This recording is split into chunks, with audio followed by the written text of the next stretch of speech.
Find insight, guidance, and answers. Tune into Spirit with radio medium Laura Lee.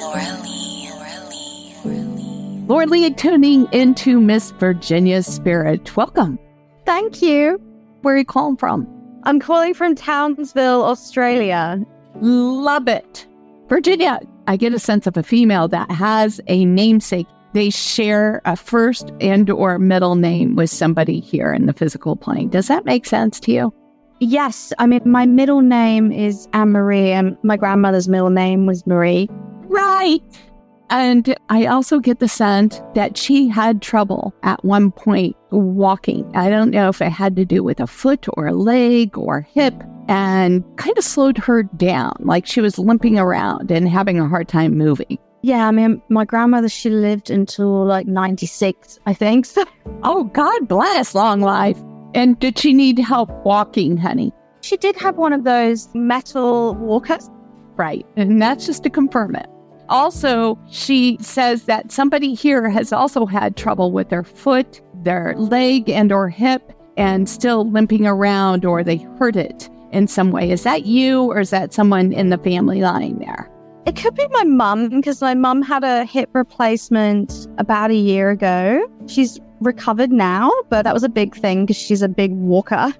Did you hurt yourself in some capacity like that as well? I mean, I can get like a sore hip sometimes, absolutely. And then I use Energy Healer to fix me, and he always helps. That's where she's going. She nursed hers. You know, when we nurse it, we just don't use it, and then therefore it becomes more broken. And of course, age happens to do that. And your mom, she's up and walking and everything, but I think there's some pain still associated with it. And same for you. So it comes up every now and then, but you're saying you're trying to heal it with energy healing. But we got to flex it. We got to keep moving. Otherwise, it just gets worse.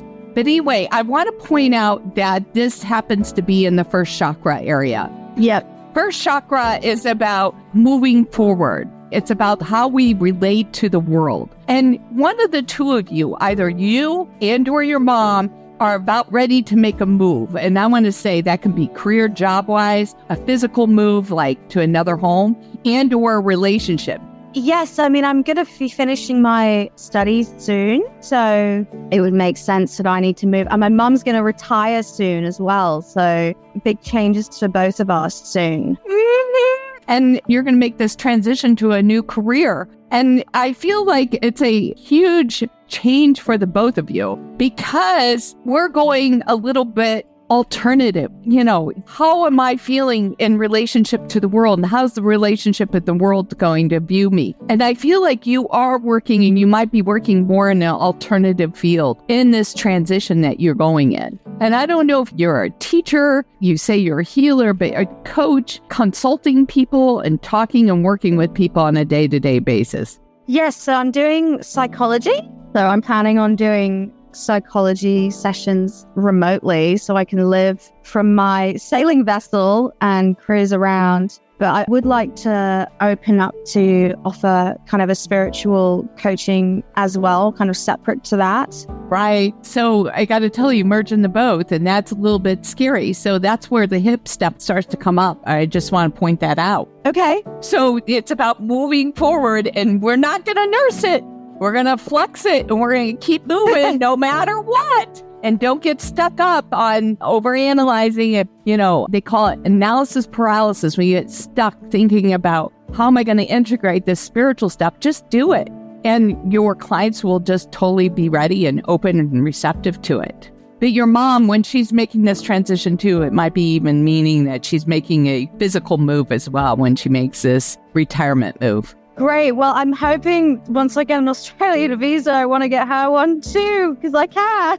Right. Well, wonderful. Thank you for sharing your time with me, Miss Virginia. Oh, thank you so much for this beautiful reading. It's so appreciated, Laura. You're welcome. If you'd like to sign up for a reading like Miss Virginia, go to radiomediumlauralee.com, all one word, and you're going to find some services and upcoming events there too. Please support our show, and you can tune into your spirit each and every day by subscribing to the podcast. Please rate it, share it with your family and friends, and join me in the conversation at Facebook Radio Medium Laura Lee Group. I would love to hear from you. Semi was in the center lane and just turned right in front of us. Decided I needed to get a hold of an attorney. Never really heard anything from this attorney for 2 years. Decided I couldn't use him no more. I contacted Konoski Bresney. I mean, he did more in 2 weeks than that other attorney did in 3 years. I could definitely not have done this on my own if it wasn't for Todd. Sorry. He changed my life. Why do you need a personal injury lawyer? Hi, I'm Todd Bresney of Konoski Bresney. When you are harmed, insurance companies should compensate you fully and fairly. But they're in the business of caring about their own bottom lines and not about your losses. At Konoski Bresney, we get your worth. For close to 50 years, we've been your hometown attorneys. So call Konoski Bresney at 888, the letter U, count and the number 2, or see me on the web at bresneylaw.com. It won't cost you a thing to see if we can help.